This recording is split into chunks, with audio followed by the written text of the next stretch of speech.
Welcome to the Weekly Gaming Blast, the podcast that brings you the weekly gaming news unhinged. I'm AkibanaZero. And I'm Rue the Gamer. Hello. And we're just off of the ending of the Golden Joystick Awards, which we will be discussing extensively during our big discussion section. You will be able to go to that directly if you want to skip the news by going to the link in the description below, not comment section like I said last time. But first things first, let's see what's up with Rue. How you doing, man? I am well, thank you very much. The sun is weirdly shining today. It's cold, but the sun is shining. It's really off-putting. It's pretty sunny here too, actually. It's weird, especially seeing as yesterday was raining all day. It's absurd. It's absurd weather. Ah, UK weather at its finest. Yeah, look at us being British and discussing the weather. And I'm not even British. Yeah, and you're not even British. You've fallen into that trap already. It's getting into my blood, I guess. Yeah. It's been an interesting week in games, and it's been an interesting week. Very crazy. It's been an interesting week in gaming for me as well. I've been able to play some very, very interesting games. Do you mind if I just get straight on to... Absolutely. just segue straight into that? Give your own segue, man. By all means, go ahead. I've been playing Skyrim on Switch. Uh-huh. I've never played Skyrim. I'm not very good at it. I spent and I don't even care that I'm saying this on a podcast so that everyone's going to know how bad at games I am. I spent an evening on the same section, dying repeatedly. Okay. It was a cave, and it's right at the start of the game. And I just kept dying over and over and over and over again. I'm not very good at the game. So you died at the tutorial section? No, not the tutorial section. This isn't Dark Souls 2. Okay. Which you've seen that, obviously. Yes. But it wasn't the tutorial section. It was within the first few hours of starting the game, though. And I just kept dying repeatedly. I could just not do this section. But I've got past that now. I'm now a good kind of 6-7 hours. Actually, probably more. Probably close to 10 hours in. Really enjoying it. It's really fun. It's given me a lot of moral choices that I wasn't expecting the game to have to give, where you start a quest and the quest diverts into two possible potential paths. So you can either protect this person or essentially sell them out, and you have to kind of think about which side of the argument you actually believe, whether you actually believe the person who's asking you for help as to whether she's actually innocent, or the people that are trying to catch her who are saying that she's not innocent, and you have to decide which side you fall on. And it's quite difficult actually to decide whether you believe someone or not. And other than that, I started Cuphead this week, as you know. Yeah, I know. But just to take a step back for a moment, because I haven't played Skyrim either. I've been waiting for the Switch version. What do you think so far? It's really, really good. I mean, I would say that although it's fantastic in handheld, I'd say playing it on TV is best with Skyrim. I see. Okay. Bless you. Thank you very much. The increase in kind of power that the Switch gets when it's docked really does show in the game when you play it on TV. Plus also having a game like Skyrim on the bigger screen always looks better anyway. True. The only thing I'd say is if you're coming from a game like Dark Souls or Bloodborne or anything, where switching loadouts, like switching weapons, is very, very easy. I mean, it's the touch of a directional button. It's ludicrously easy. Skyrim is a pain in the ass to switch weapons. It's an absolute pain. Because it follows that traditional RPG thing where it's like you have to go into your inventory, right? Not quite. You can set things as favorites, but then you have to open the favorites menu and then move to the thing you want. Or if you or you can have two loadouts that are switchable, but then you still have to do favorites menu, press button to switch, favorites menu again to close the favorites menu. It's a little bit clunky, especially since I'm used to Dark Souls, where I can go, I'm a sorcerer now, I'm a knight now, I'm a sorcerer now, I'm a knight now, in like one button press.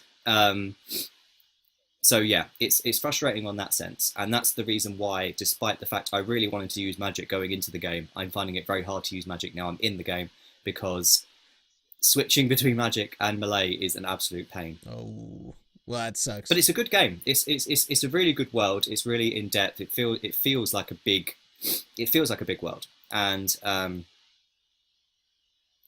the world building and characters and NPC dialogue and all of that is all very, very kind of tying into that big world. The only thing I'd say, which frustrates me a little bit, is the NPCs just share information. Like you'll walk into a room and they'll just start talking to you. It's just like, I did not want to know. I'm trying to get from A to B. Stop impeding my progress with your stupid information I didn't need to know. Oh, my if friend, I wanted you've to know, come I'd back. talk to you. Yeah, if I wanted to know, I would talk to you. I would press the button prompt to talk to you. I do not care about your random exposition. I see. So it kind of makes it feel more alive, though, right? Oh, like yeah, you that's get true, annoying people don't like that in share real life information too. Yeah, but people don't generally do that in real life. Occasionally. Occasionally, but not to the extent where every NPC does it. But yeah, it's a good game. If you haven't played Skyrim before, very, very good place to start because you can take it on the go. I love that aspect of it, and this is like where things get very sticky for me when it comes to the Switch, because I have Mario Odyssey sitting right over there, and it's still in the, even in the plastic cover, like around it, because I'm not. You don't trust yourself, though. I can't. I'm trusting myself just fine because I'm at the final stretch of my in real life thing. But it's taunting me over there, and that's the thing that I'm gonna be playing once I'm done come tomorrow. But after that, it's like, what do I get? Doom? Skyrim? December 1st is Xenoblade. What am I supposed to do here? Odyssey will keep you busy. Trust me. I know. So if Xenoblade is on your horizon, I would definitely say play Odyssey because that will take you a while, and then get Xenoblade. If you do have to pick between the two Bethesda games, I would say Skyrim over Doom. Skyrim over Doom. Okay. Because Doom is a much better experience on any other console. Fair enough. I still want to get it on Skyrim Switch, but good. yeah, I want to get a lot of things on Switch lately, but yes. Anywho, that's, yeah. So yeah, you've been playing Cuphead, and I've been enjoying the stream a lot. I blasted through the first island, though. Yes, indeed. I decimated the first island very, very easily, and now I've started to run into significant trouble. Yeah, you didn't really have as much trouble as Dillips, I have to say. Dillips was really, really stuck on the frogs for a while. Sorry, Dillips, for exposing you that way. Well, people would have watched his stream. Yeah. Yeah, I didn't really have that much trouble in the first world. It was only in the second world that I started to go, okay, this is hard now. And I've still got another world to go, I'm pretty sure, in the game. I'm pretty sure there's 3 islands, so Jesus. Yeah. I can assume that you haven't been playing anything because of your boss. I have to say that no, I have played a little bit, on my cell phone. I'm playing this MOBA called Arena of Valor, which is actually pretty good for a handheld, for a mobile MOBA. The thing is that I ran into this very interesting situation. Like, I was just playing a game yesterday before I went to bed, and I run into this guy, okay? So this game has this weird MVP system where it declares an MVP on the winning team and on the losing team. Like, you could be the MVP of the losing team, which, since when is a person on a losing team considered an MVP? But whatever. But anyway, I'm playing with this guy who just kept calling me a noob, as it's so customary in MOBAs to be called something, because you're obviously not playing to the standards that that player has. And I was like, dude, like, I just wanted to get him off my back, so I was like, I'm reporting you. And he's like, what, you're gonna report the MVP? This guy was so sure he was gonna get MVP. All he wanted was to get MVP on the losing team. And I was like, he didn't even have any kills. He only had assists. And in the end, he gets MVP. And I'm like, well, that's brilliant, isn't it? To, like, incentivize people with, say you're losing, but you could still be MVP. Your answer should have been, yeah, of course I'm going to report you regardless. You're still a dick. It doesn't matter whether you're MVP or not. Well, arguing with people on a mobile MOBA isn't, like, yeah. But anyway, that's the highlight of my gaming these days. So yeah, you understand that it's not much. Yeah. But there's been a lot of interesting news that I've been caught up in, and so that's going to probably just lead us directly into the biggest, one of the biggest controversy things. It continues this series of EA bashing, and yes, EA decided that, hey, we don't like what's going on here, so we're going to switch off microtransactions. Of course, they did that in a more PR-y sort of way. You know how it goes. We're listening to the players and the community, and we want this to be the best game. So yeah. Yeah. So they've switched off microtransactions for now, until they can explore another way to do it, as they've said. Right off the bat, your thoughts? This has been an interesting journey. Let's put it that way. That we've been on with this whole EA furore with the microtransactions and loot boxes, and it's not ended. It's not ended. Them saying they're turning it off for now. Damage is already done, really. And the only reason, really, I know this is me being skeptical, but the only reason they've done it is because Disney told them. Ah, yes. There's that little tidbit as well that came out that Disney came down on them with the wrath of 1,000 suns, apparently. Yeah, because Disney is their Star Wars is their IP. So the fact that EA have created something that places Star Wars in such a bad light, of course Disney were going to step in. So it's nothing to do with the community. We're less than a month away from Last Jedi coming out. They always have. We're less than a month away from Last Jedi coming out. Of course they're pissed. Yeah. But EA have always been the type to completely ignore people saying, well, what you're doing is not very good now, is it? They've always ignored the community. So it's got to be Disney. It's got to be the fact that the Disney, I think it's the head of the kind of entertainment division or the audiovisual entertainment or something like that. Him coming down and saying, right, you need to do something about this, is the only reason EA have done anything. Yeah, we're going to pause here for a moment. I'm going to go get the groceries and I'll be right back up. Don't switch off anything. It's all cool. All right, okay. Sorry, 5 minutes.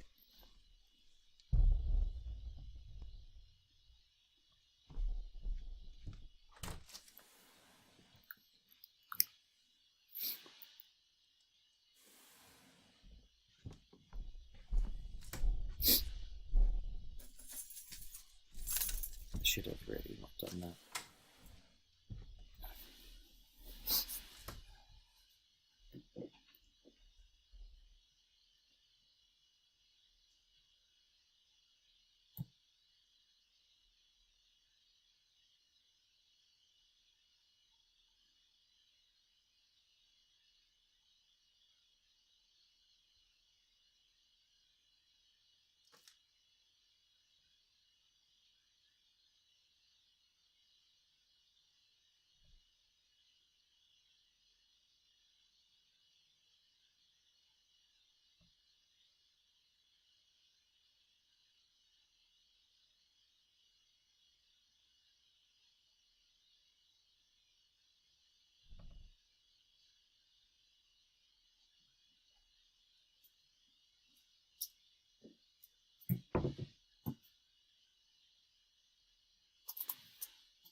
You go relax for a bit, okay?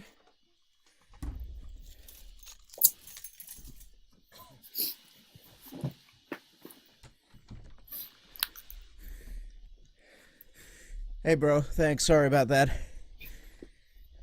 That's all right. They're gonna magically see somehow my door going from open to closed. Oh, editing. Yep, love it. Anyway, just kick it off from where you left off, and I'll do some editing magic.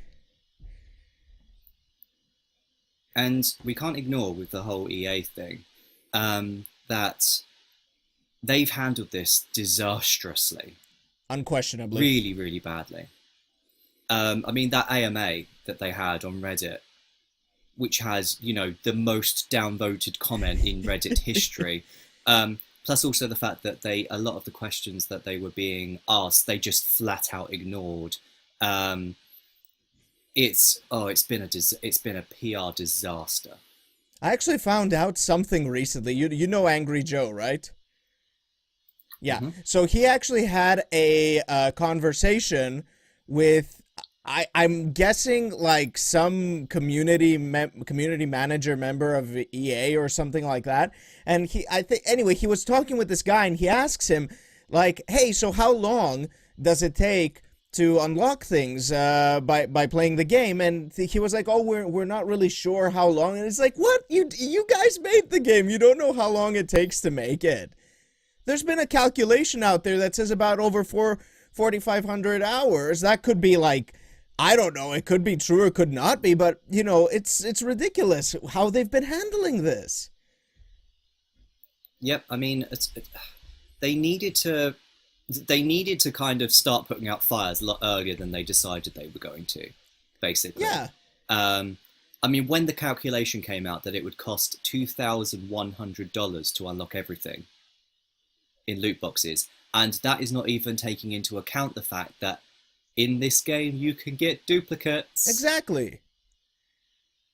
Which is something that already one of the kings of loot boxes, being Hearthstone, have already abolished. If you have a legendary, you'll never get a duplicate of it.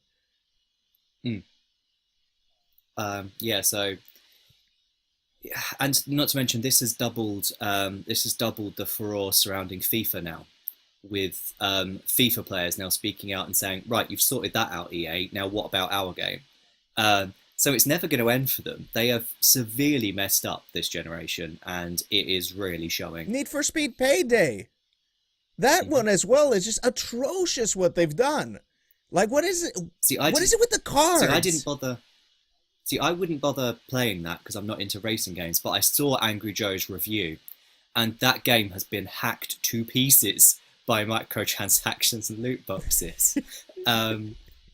I mean, that game has been, like, I don't even play racing games, and to me, like, the last racing game I played was like Gran Turismo 2. Like, we're talking way back on the PS1.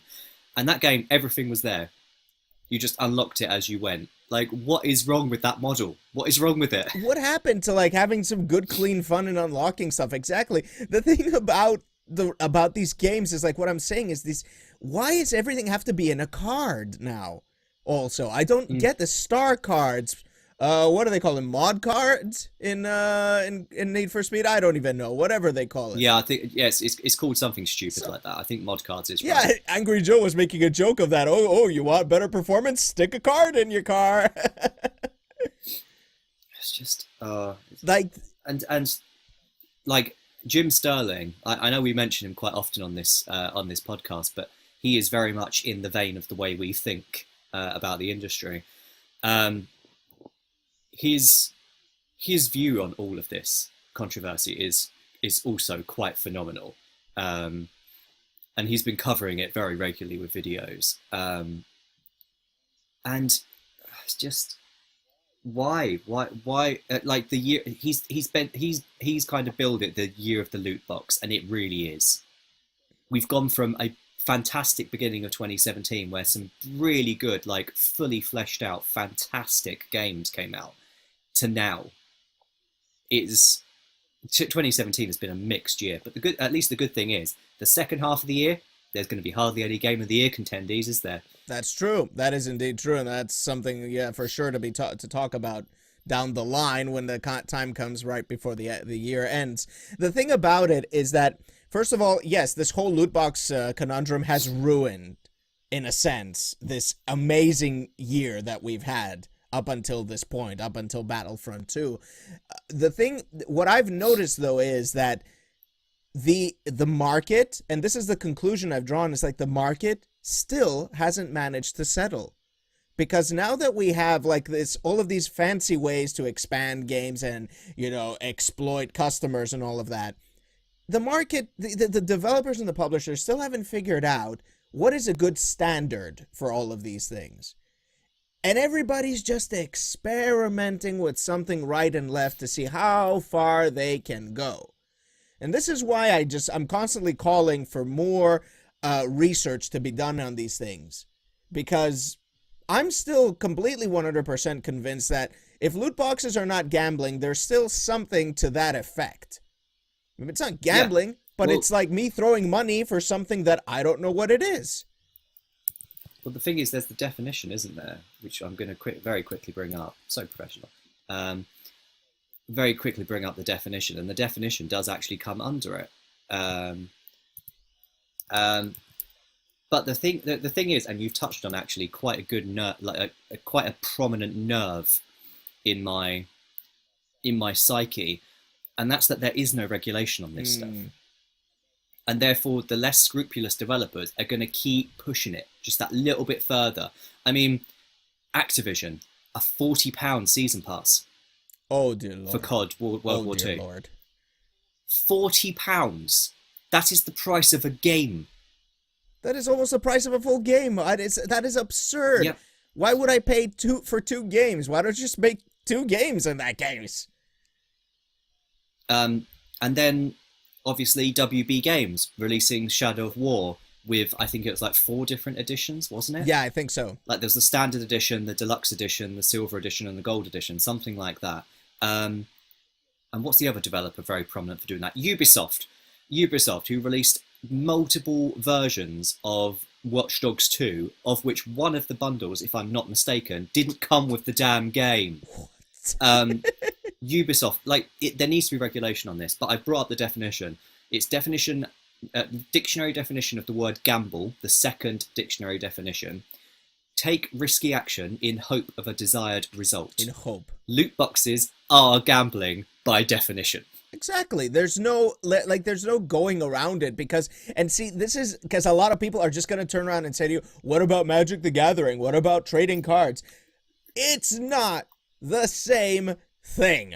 Okay? I have Magic the Gathering cards and Pokemon cards sitting in my room in Greece. They're still very much there, and I could probably make money just by selling that entire binder. I can get something in return because it's a physical item. Like recently, and I'm glad that this happened recently because it's part of this discussion. You know about Marvel Heroes, right? That's been shut down. Yes. Do you know what kind of backlash this has created right now? Is that people who have just started getting into the game when it released on consoles have paid a lot of money for it, and 6 months later, it's gone. And they're not going to get their money back. It's like all of this stuff that I bought and this and that, it's gone because it's digital items and you are using them under a license. It's not the same thing, people. You don't own this stuff. Yeah. And, well, just think about games in general. And this is a massive discussion that I'm going to need to cover at some point. The kind of impermanence of games, especially in digital. Let's just say 10 years down the line, you've spent, I don't know how much money on COD World War II. You bought it as a digital copy as opposed to a physical copy. Not that it matters anyway, because there's so much digital content that's not on the disc, that sort of thing. And let's just say Activision lose the license and World War II, because of that, in the next generation, is removed from sale entirely. You've lost all of that money. You've literally lost it. You can't play it anymore. That's it. It's done. Finito. I mean, and that's why I still think that all of this is absurd not to talk about this as gambling. You have to look at it this way, either way, because it's just stuff that you could lose one day, and you could even lose the next day, because maybe the company decides, oh, this game's not selling, so I'll just switch it off. I don't care if you paid $1,000 to unlock everything on Battlefront 2. That's something to think about, everybody out there. Well, it's not all doom No, and it's gloom. not. Let's move on. Moving on to our bite-size section, leaving the controversy behind and dealing with EA again next week probably. um, the first bit of bite-size news, and the first of many forays into fighting games in this section this week. It's been a very good week for fighting games. We've had 3 new characters announced for the highly anticipated, especially by me and Akibana, BlazBlue Tag Battle. 3 new characters. 3 new characters. So, like, first off the bat was Gordo from Under Night. I mean, Akibana's not very familiar with Under Night, but I'm a quite extensive player of the game. And Gordo is a very interesting addition, especially with, and I saw your reaction video, by the way, especially with his very, very massive range. I think it's called Demon Ripper, where he spins his scythe around himself. That has stupid range, and that is in cross-tag battle, because it's in the gameplay bit. I went nuts looking at that move. I just kept watching it over and over. It's like it's covering the whole screen. It's covering the whole screen. Pretty much. Yep, that's Gordo for you. Then we had Yukiko from Persona 4 Arena.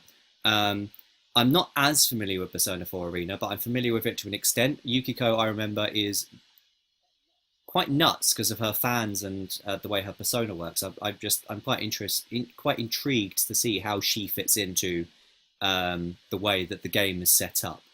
And then the third character was a surprise. It surprised me as much as it surprised you. But once I saw this character in that game's particular setup and engine, could not fit better. Azrael from BlazBlue. Must admit, when that name came up, I was like, are you sure? And watching the gameplay as part of the cross-tag battle setup, he actually fits really, really well. He does fit very well. He's a very aggressive character, but it's in a very sort of unique way. Like, he feels very brutal as a character, and I like that. I like that because he's not just fitting in as a playstyle, he fits in as a character, because so far we haven't really seen that many very brutal looking characters aside from what was his name, Waldstein. Everybody else feels a little more graceful, a little more, like more like fighters. This one is more like a in your face, really high power type of character, and I'm really excited that he's in the game. And Gordo definitely intrigues me a lot too, because of the range, and that means that the game is not going to be solely focused on offense. There's going to be a lot of defensive zoning and spacing type of gameplay as well. Well, there's so many characters already in the game that have projectiles. Exactly. Gordo most definitely doesn't, but he has ludicrous range, so we'll see how that fits in with the more zony characters.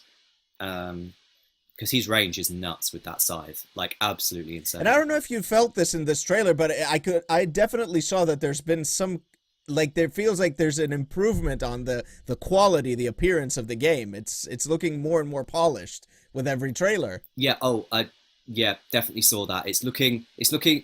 Everything's kind of popping more. If you get what I mean, all of the characters look just that little bit more kind of out from the background.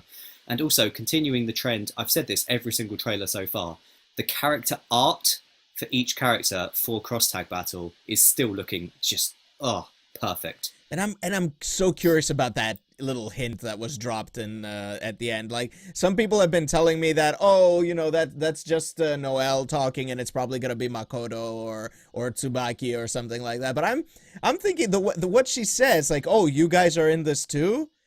Like, it just makes me wonder, are we starting to hit that etc. section of the character select screen? Are we going to start seeing some guest characters? I hope so. I really do hope so. But I am much more along it's going to be probably Makoto or Tsubaki. Wave. Because that is Noelle speaking, and her 2 best friends are Makoto and Tsubaki Aoi. So it would make sense for her to be saying, like, oh, you guys have got mixed up in this as well. It makes sense. For Noelle to say that to those 2. And also, I think Makoto would be a perfect bloody fit for this game. I agree. Makoto would fit very nicely. Makoto would be fantastic in this game. I think Tsubaki's a little... she'd fit if they changed her, but she's a bit too technical as a BlazBlue character to fit in with the more simple tag battle mechanics, I think. But they could change it. Obviously, they could change it. Well, they have already shown that they're able to adapt some very technical characters into this simple model. I mean, I'd imagine that Wallstein is not exactly the easiest grappler to play. So I would imagine like that putting him into a simpler model like it is, because BlazBlue Cross Tag Battle has a very, very simple control scheme from the looks of it. They're doing very good with adapting these characters.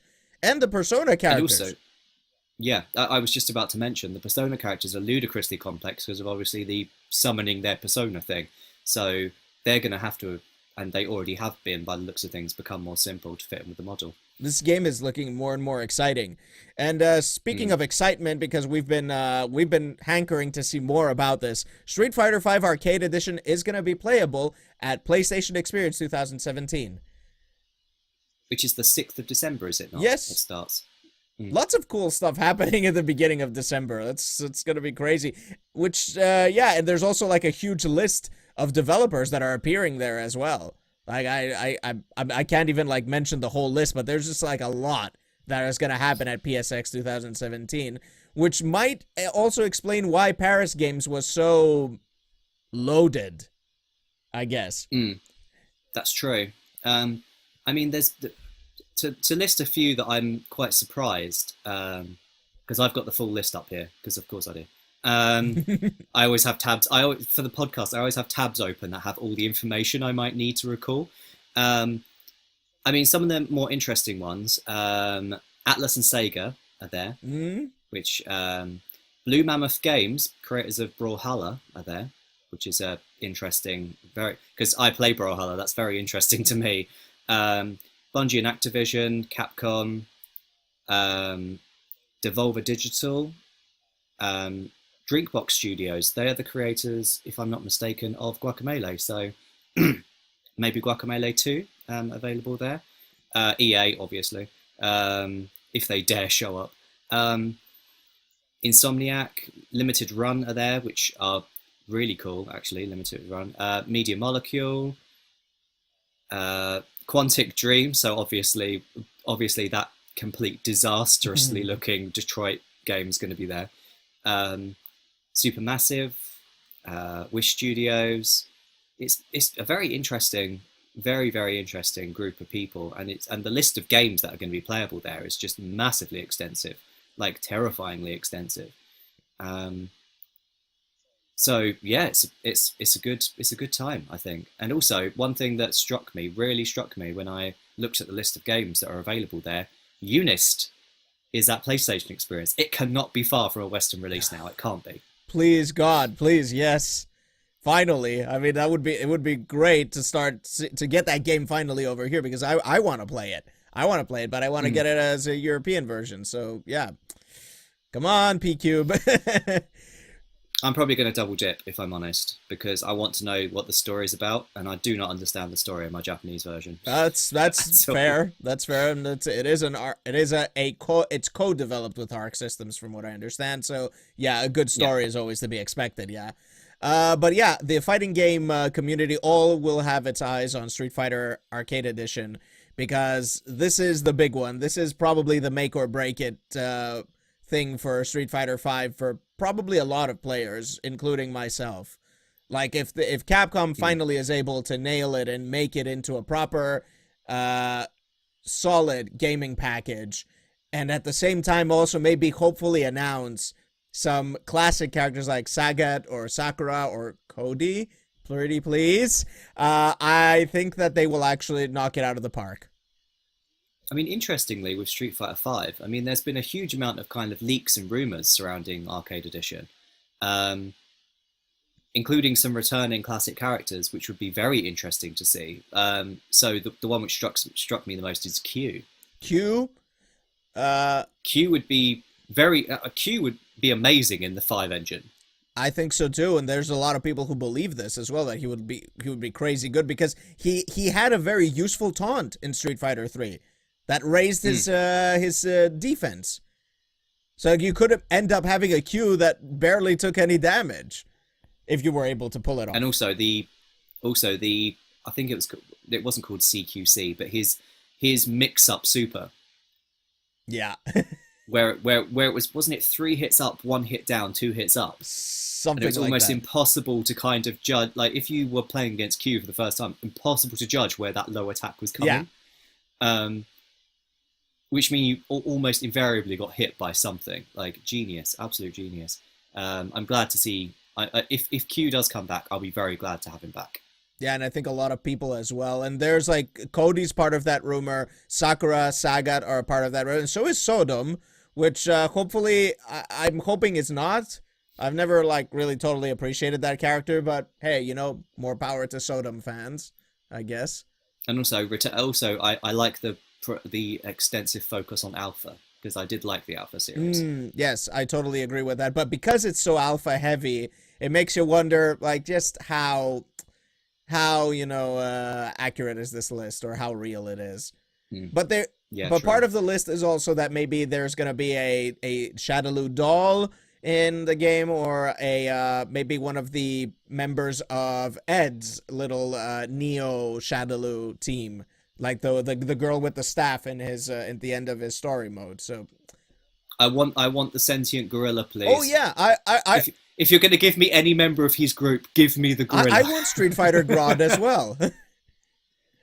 I want Street Fighter Grodd as well. I mean, it's yeah, and yeah, but generally there's been like this huge, massive leak list for fighting games going on, which also include Soul Calibur 6 being in development. What else was there? Something about DB Fighters was mentioned as well, I think.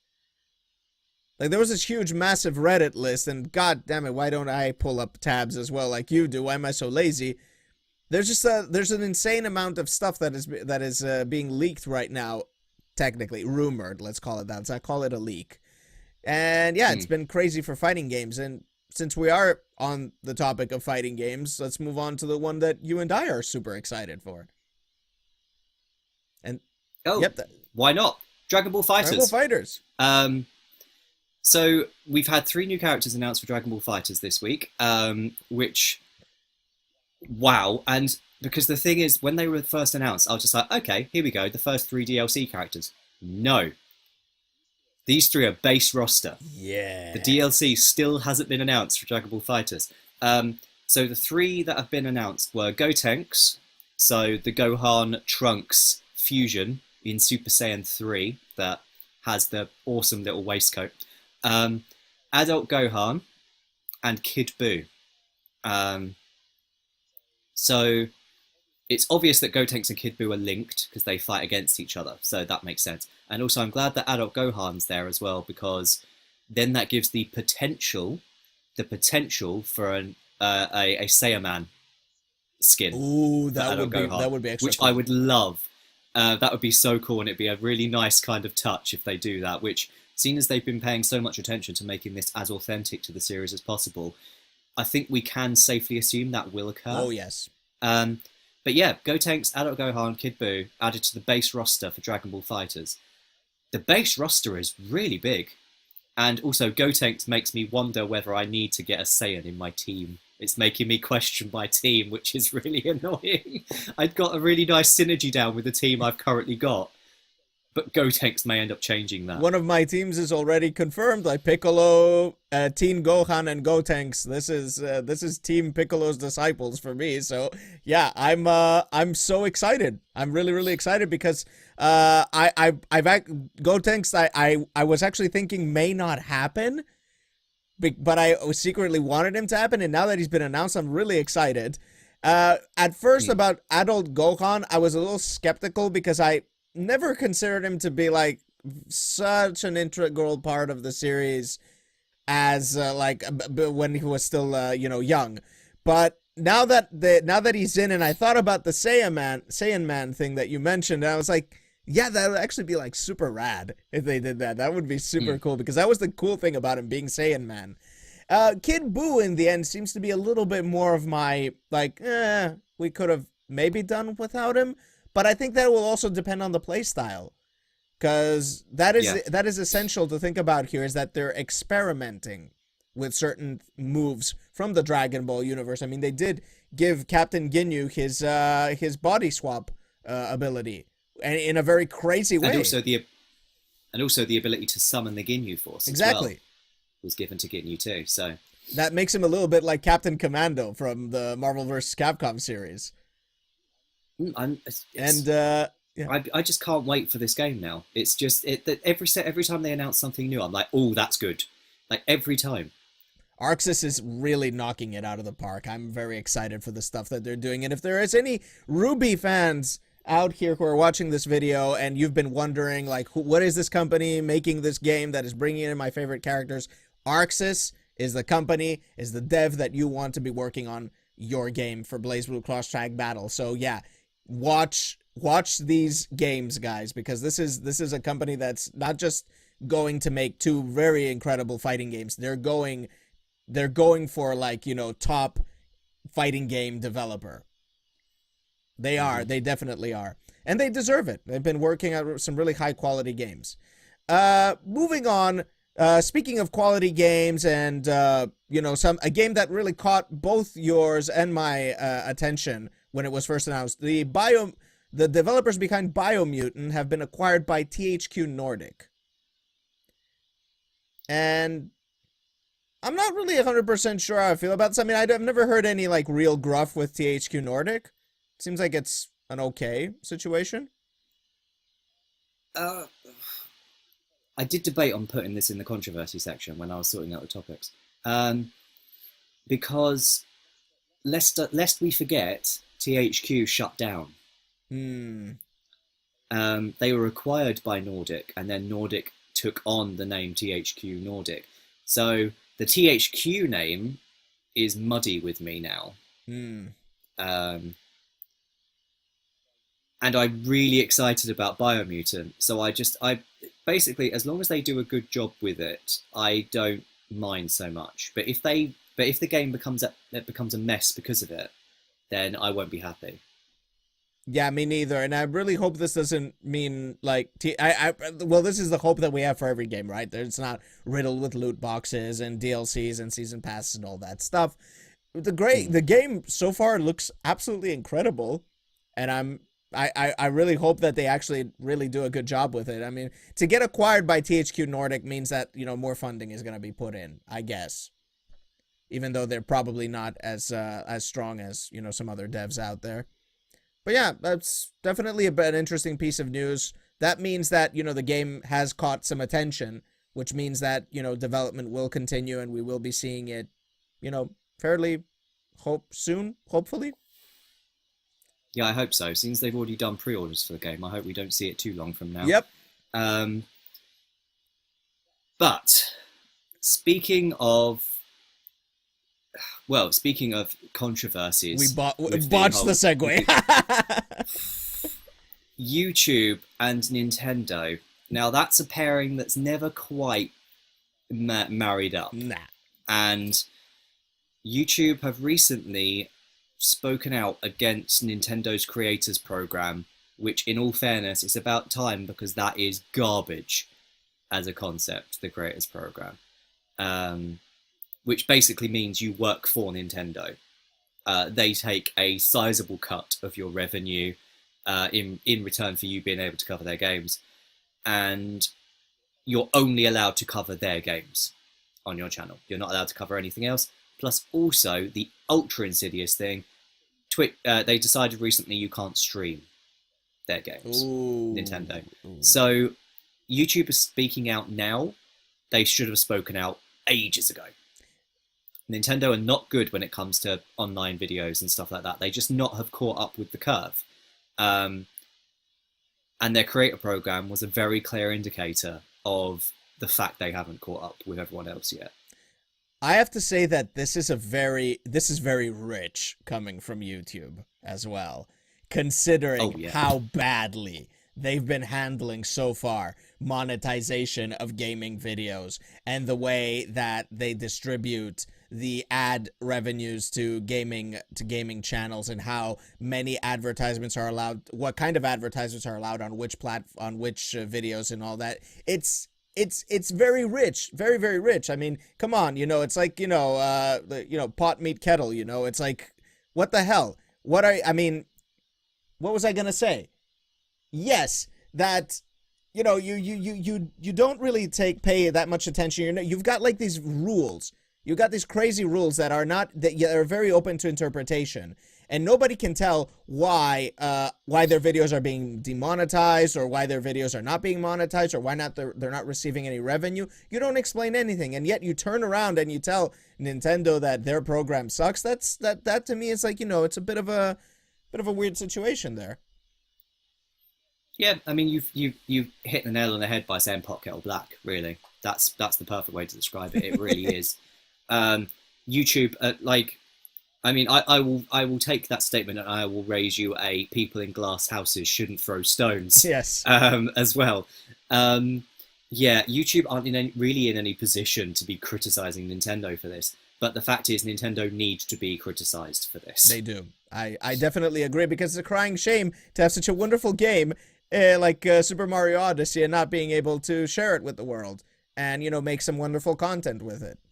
I mean, Nintendo have had so many great games come out this year, but they are so archaic with their means and kind of what is acceptable to them in terms of sharing it with other people, that they've ended up shooting themselves massively in the foot. Yeah, I agree with that. And at the same time, it's like you guys already are making like a resurgence here. You're bouncing back big time. This is where you need to strike while the iron is hot. But see, that's where the sneaky thing happens, right? They created their own creators program. They got a few people in that, and once they flip the switch on some changes, because I'm pretty sure Nintendo is going to change certain things about this, it's going to be under their terms still, because they've already established this. They're not just going to abolish their creators program, are they? No. Nope, not when they get free money for other people doing the work. Of course they're not gonna. Exactly. And if you want to understand more about this, Angry Joe has done a lot of stuff on this matter. He doesn't play Nintendo games on this channel any longer because he gets demonetized all the time. Check out his channel. Go look up anything he said about Nintendo, because it's all the truth right over there. And the sad news for me, because I've been waiting for this game on Switch forever, and now it's getting delayed. Hollow Knight. I'm sad about this too, because I've been holding off on getting Hollow Knight on other platforms because I want it on Switch. You can't get it on another. You could probably get it on your Xbox, right? Yeah. Okay. Now that you have an Xbox, you can, but before you couldn't, because it's only on PC, Xbox, and hopefully Switch at some point. But it's been delayed until 2018, with no window beyond that. No. It's a shame, because I'm very excited about this game, like really excited, because it has so many elements I love in games. Because it's a Metroidvania explorer with roguelike elements, with slight elements of kind of the Dark Souls formula of kind of like, what's the word? What would be the word for it? Resource management, in terms of you gain resources that can be used on everything, but you can lose the resources by dying twice, that sort of thing. It's just a combination of everything I love, and also it's really cute. So I want this game, and they keep delaying it. It's so depressing. I mean, you said cute, and then I'm thinking, yeah, it's cute, but it's also dark in a very Tim Burton sort of way. And you're like, yes, Tim Burton. Like Tim Burton actually made a Metroidvania, actually, to be fair. And it looks incredible. It's a gorgeous game, and I've been hankering for this to come out on the Switch. But I can't be too mad at them. They're a small developer. They're doing their best. I know they're doing their best. And to be quite fair, I don't know if I would have the time to play it right now. So, yeah, I mean, delay. That's fine. It's fine. I'm sad, but it's fine. The thing is, if it comes out in the first period of next year, you and I are screwed. Ah, big time. Make it summer. Summer is an acceptable time. Yeah. So yeah, summer 2018. For the time being. As long as they don't announce anything else. Yeah. For the time being. For the time being.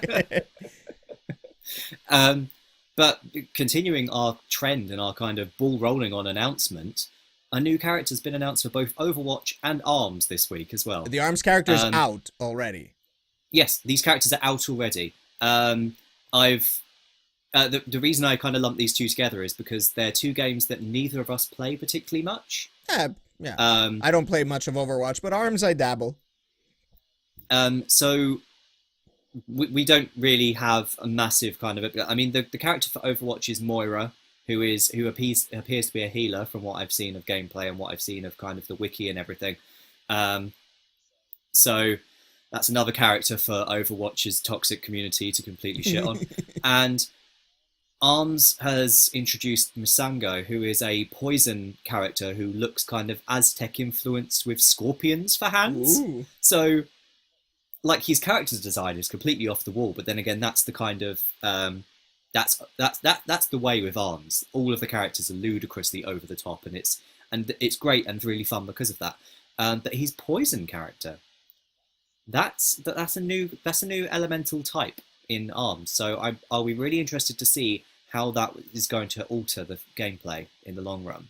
I think that's going to be a pretty strong element in the game. And yes, glad that you pointed it out, that his introduction does mean that we get a new set of arms with a new element introduced. And that's the cool thing about ARMS, is that every time they're putting out a new character, there's a new set of arms to use. And that is and now they're also introducing a new element. And that makes me wonder, are they gonna make other ones in the future? Because that would be nice to see like some other elements introduced in the game.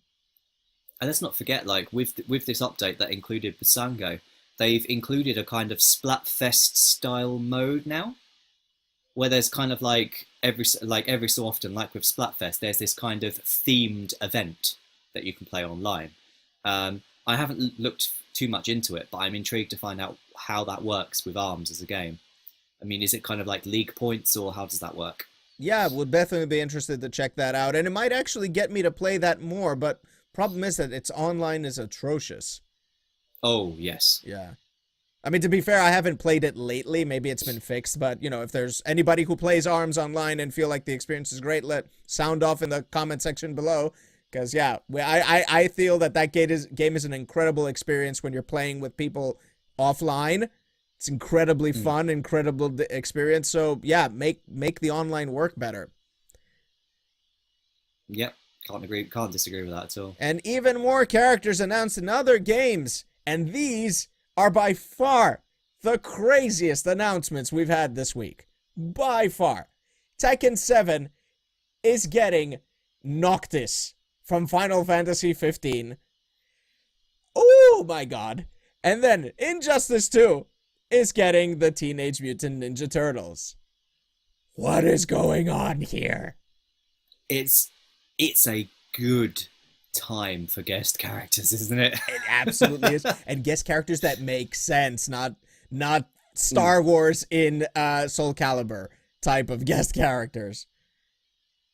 Well, the thing is, like, I mean, I will readily admit that TMNT are not a strong enough character to get me to play Injustice 2. I won't be playing that game anytime soon. Oh, I've signed it. That's it. I'm getting Injustice 2, and I'm playing TMNT full time. But Noctis in Tekken 7 makes me want to get Tekken 7. And he looks good in the game, too. He does. They've made him so unique. And it makes you wonder why... I'm almost saying, like, maybe he could have been in Soul Calibur if that's actually happening. Well, there's nothing to say that he wouldn't be. That's true. That is indeed true. But they seem to have included all of, like, his warp attacks. He disappears and reappears. He does, like, stuff like that. He uses his swords. He uses his, like, he's got some really acrobatic attacks as well. Like, he does these cartwheels in the air and stuff like that. It's like he looks like a really, really cool character to play. Yeah, I mean, the thing I don't get about Noctis in Tekken 7 is it hasn't been very well received. Yeah, it's been very mixed. That's actually weird. But the thing I can't help but find really funny, and somebody pointed it out on Twitter, I can't remember quite who, was that people are saying, oh, a character like Noctis is too absurd, he doesn't belong in Tekken. Did they not play Tekken 3? Did they not play Gon in Tekken 3? Don't make arguments and not know what you're talking about. Tekken has always had weird characters as part of its rosters. And weird customizations. Yeah. I mean, Elisa Boskonovich isn't exactly a normal fucking character. She can throw her head as a grenade. Like, you're expecting realism from a game that has that as a character. And I mean, I know that earlier I mentioned that like these guest characters are making sense, and some people might tell me, "What? Noctis and Tekken 7 make sense?" Nothing. That's the thing about Tekken, guys. The characters don't make sense. That is what makes Tekken Tekken. That none of the characters make any sense with each other whatsoever. You got a fighting bear. You got a fighting bear and a panda. And there was a kangaroo playable in Tekken 2, wasn't it? Or Tekken 3? He was in Tekken 2, and then I think in Tekken, oh frick, when was he? Tekken 5, I want to say. I forget. But yeah, for God's sakes, please bring back Roger and Alex, because they're not in Tekken 7. Alex, I forgot about Alex. Yeah, the lizard, the boxing lizard. It's just, yeah, I just don't get why people are using the worst possible argument to argue against Noctis being there. But yeah, I'm going to get Tekken 7 now, which is weird that I'm saying that out loud. I can now death fist you in the corner all day with Paul. Yes, bring it on, Rue. Oh, but wow, what a couple of announcements that is. What a time to actually be a fighting game player right now. So definitely, yeah. And we're not done yet. Because there's plenty of more coming our way soon. Right. We've been yammering for all this time, and we need to jump into the big stuff. So, yep, Golden Joysticks. Yep, live streams 2 days ago, I believe, if I'm not mistaken. 2 days ago, and it's been an interesting show. It's been an interesting show from many, many different perspectives, including the, I don't want to say controversy, but the silliness about the 2 female hosts. Yeah, that is a controversy. Stop being this way, gamers. Stop it. There was no need for that sexism, and there was no need for that transphobia in the chat. We are better than this. And also, Ellie Gibson and Keza McDonald, they did a fantastic job of hosting. I think so too. I thought it was great, and I didn't even like. See, that's the thing, is that people see this and immediately comment on it. I didn't even see that. I just saw people celebrating games, and that's what I don't understand, is why people put so much attention to these things. Yeah, especially seeing as the game should have been the focus, as you've said. Exactly. They should have been. Like, if you're going to complain about anything, complain about the fact that Breath of the Wild is Game of the Year and not Super Mario Odyssey. Yeah, in fact, I totally agree that it should have been that way around. In fact, my ultimate game of the year, we're going to get to that later. I'm going to just tease that there. Just leave it. Yeah. Just leave it hanging. Okay, just let it hang. But there was some, like, in terms of the game, Golden Joysticks, there was some fantastic games that did actually win and deserved, entirely deserved to win, like Resident Evil 7 winning Best VR. Which obviously it tied into it simply because Resident Evil 7 was made for VR, so it therefore excelled because of No that. surprise there at all, actually. Best visual design going to Cuphead. Once again, not a surprise at all. Not surprised. Really, really well deserved. The visuals in that game are just stupendously good. One of the ones that struck me as being incredibly controversial, and I do not agree with it at all, was that Friday the 13th, the game, won Best Indie. I haven't even played that game. I haven't heard much about it, and it's like, why? There's just so many other indies out there, for crying out loud. Hollow Knight is a massively awesome indie game. That could have won. Or Cuphead. I mean, Cuphead is also considered an indie game, right? Yep, Cuphead's considered an indie game, and also another one I'd throw into the ring on that one is What Remains of Edith Finch as well. Yeah. Fantastic, brilliant indie experience, and yeah, I think that came in the top 3, Edith Finch, but was beaten by Friday the 13th, the game. So yeah, that was unfortunate. A game, a announcement that a lot of people found to be controversial, but I actually agree with, was Horizon Zero Dawn winning Best Storytelling. A lot of people argued against that, but I'm like, that game was incredible. So People argued against that because there was Nier Automata as well, which hit the top 3 if I'm not mistaken. But what people are saying is that, oh, the thing about Nier is that you have to actually play through the game several times in order to get the real ending, the complete ending actually, and that really gives. Okay, I'll be out in a sec. And that really just gives what's it called? It's Horizon a leg up, because you just play through the game and you get the whole story and that's it. But Nier, according to a lot of people, Nier had a much better story, which is fair enough to say. But I mean, both games really strong in the storytelling department, really strong. Yeah. So let's not just look at it from the perspective of who won, but let's look at it the perspective that those that deserve to be in the top were at the top. Yeah, most definitely. The top 3 were all fantastic storytelling experiences. So, what was number 2? What was the second one? I cannot remember off the top of my head, but I remember when they said it, I was like, yeah, okay, yeah, it's fine. I'm just really struggling to remember what it was. I just remember seeing that was one of the few kind of announcements where the top 3, I was like, yeah, okay, yeah. Most of the time, I was just like, what the hell was that doing in the top 3?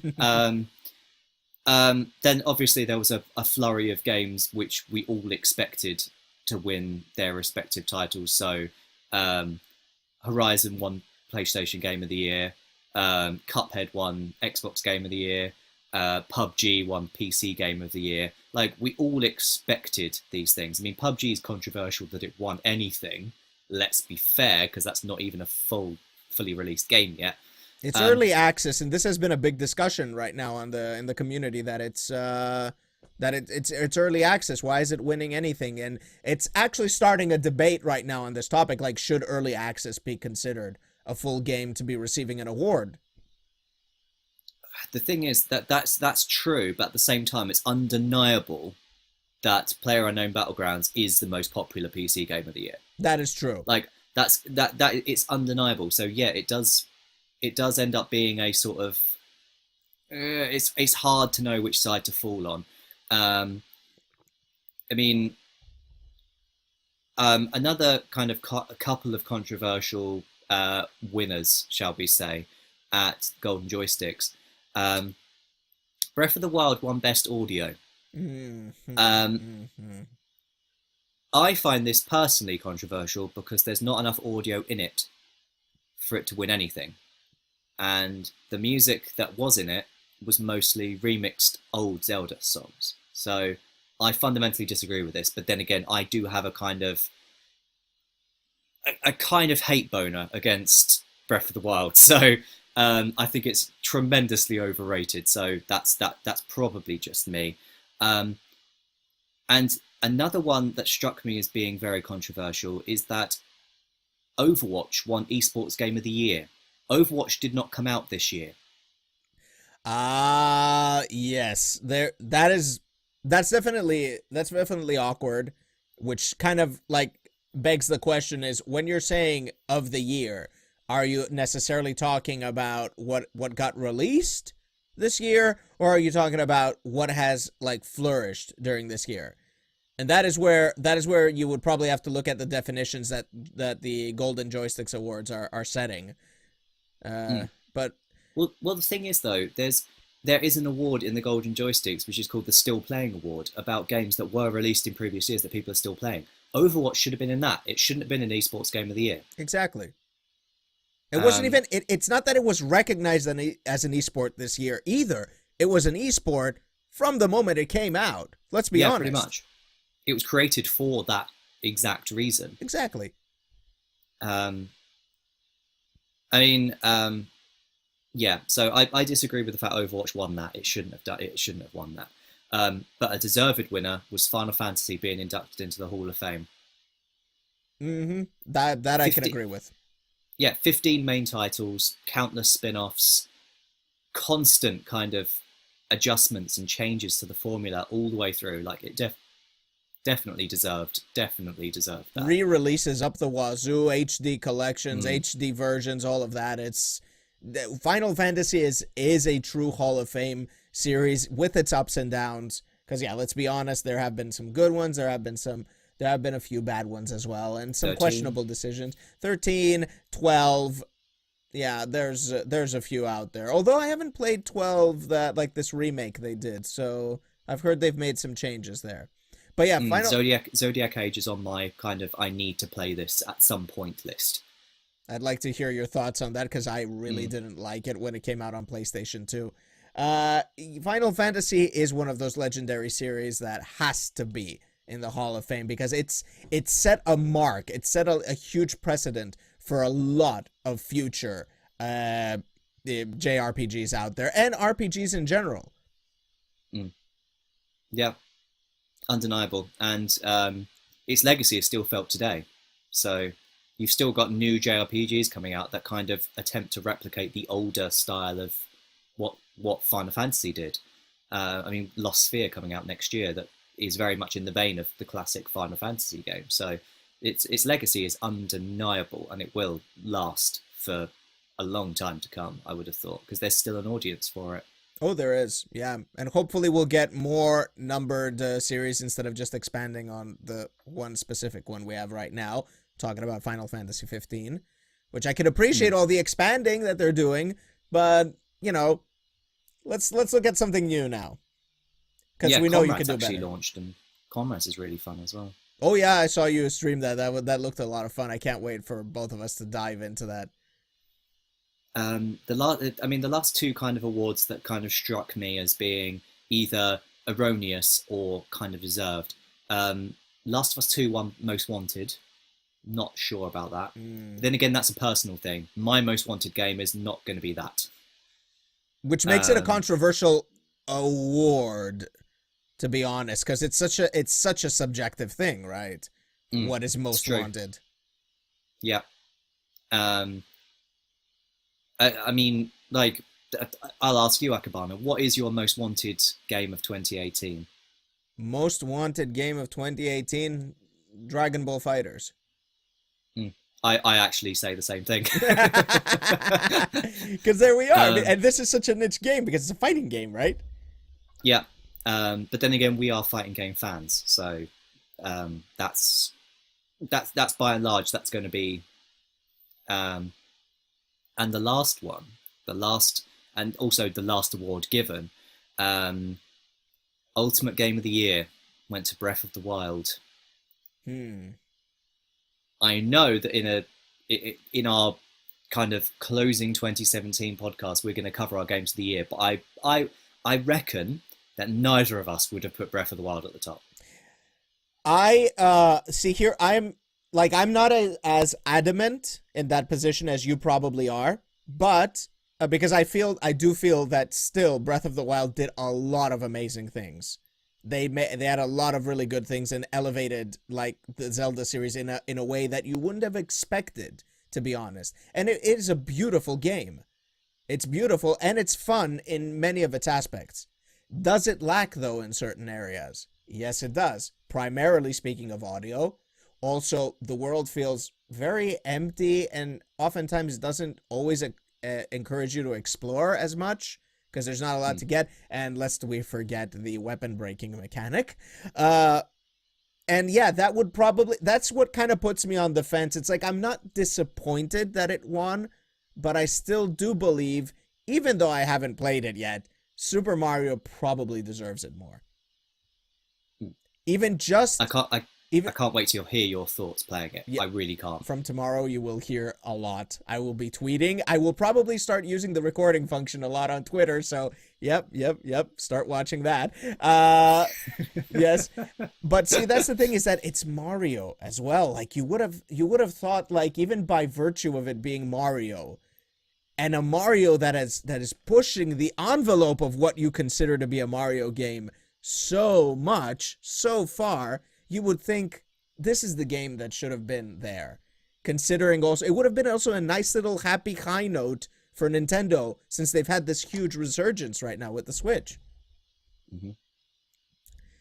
A resurgence that's only continuing, though. Oh, yeah. Yeah, it's not even stopping. Like, that's hype train. Woo-hoo! Reggie's just chugging and chugging up there. Chugga, Reggie. Yeah. Yeah, that was the Golden Joysticks. I thoroughly enjoyed it, I must admit. It was a great show, I think. It was a great show, and I'm hoping, and a much bigger improvement than from last year, I think. Yep, yep, agree with that as well. The hosts were fantastic this year.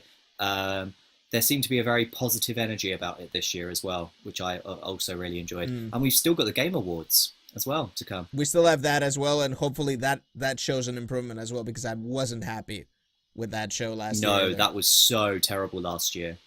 So yeah, I really hope it's a better experience this year too. But overall, I'd just like to say that, you know, awards are awards, and let's be honest, I mean, everything is like super subjective with these things. We all have what we consider our personal favorites and all that, and that's why Rue and I are going to be doing our own little lists at the end of this year, so gotta look forward to that and see what we consider to be the best games of the year, so you can bash us and tell us how wrong we are. I have enough of that. That's perfectly fine. Well, there you go. That's your weekly gaming blast for you. Hope you've enjoyed the discussions. Let us know what your thoughts are on all of the things that we've been talking about, and if you want to carry on the EA bashing, more than happy to do that and all else in the comment section below. And of course, you can tweet both of us at the Twitters over here. And yeah, so Rue, anything you would like to share with the audience? Only a couple of things. I'm away this week, so I won't be streaming this week. Oh. Yeah. So, well, I'm streaming tonight, time of recording, so Sunday evening, and I'm streaming Monday because I'll be streaming Cuphead. But I won't be streaming for the rest of the week because I'm in Brighton, so I don't have access to any of my streaming equipment. Oh, what are you coming here to do, man? I've got a gig, and Nintendo Players Brighton's on Sunday, and oh, we have another Nintendo Players. I did not know this. Yeah. Okay. Yeah, on Sunday coming, the 26th, I think it is. I can't remember what the date is. Woo. But yeah, that's incoming, and so therefore I've not got any streams. There's going to be videos going up on my YouTube channel all week though. I've scheduled videos and episodes of videos like the whole week, so there's not going to be a lack of content. And also my review of Skyrim is going up at the latest on Tuesday evening at time of recording, so that's Tuesday the 21st. Yeah, so latest, my Skyrim Switch review will be up on the 21st. Yep, and you can get that all at ruethegamer.com, where all of his content is. Can indeed. And as for me, I am going back into YouTubing as full force as I possibly can, coming from Tuesday, because Monday I've reserved for Mario. And just to, like, you know, get that out there. But if you want to get content, I'll probably be sharing some of my fails and successes, mostly fails, on my Twitter account over there. Mostly getting adjusted to using the recording function on my Nintendo Switch. But yes, I'll be back with more Ruby reactions, with more reactions to pretty much everything. Finally, doing my best to beat that what's it called, the boss in Bloodborne. I forgot what its name was. The Cleric Beast. The Cleric Beast. Yeah, I'm gonna finally jump back into that and do some Cleric Beast, and I'm also gonna start working on some BlazBlue Cross-Tag Battle content. So keep an eye out, because I might have a few things out there for people who are looking to get into fighting games and the specific game mentioned. So yeah. So yep, that's it for the show. Remember to like the video if you enjoyed what we discussed here today. Whether you agree or disagree, that's perfectly fine. If you want to also continue the discussion, you can do so in the comment section below. Remember to subscribe to both mine and to Rue's channels. You can find that on the buttons at the end of this video. And yeah, that's gonna be it. So hope you all have a good gaming week, and we'll catch you later. See you soon.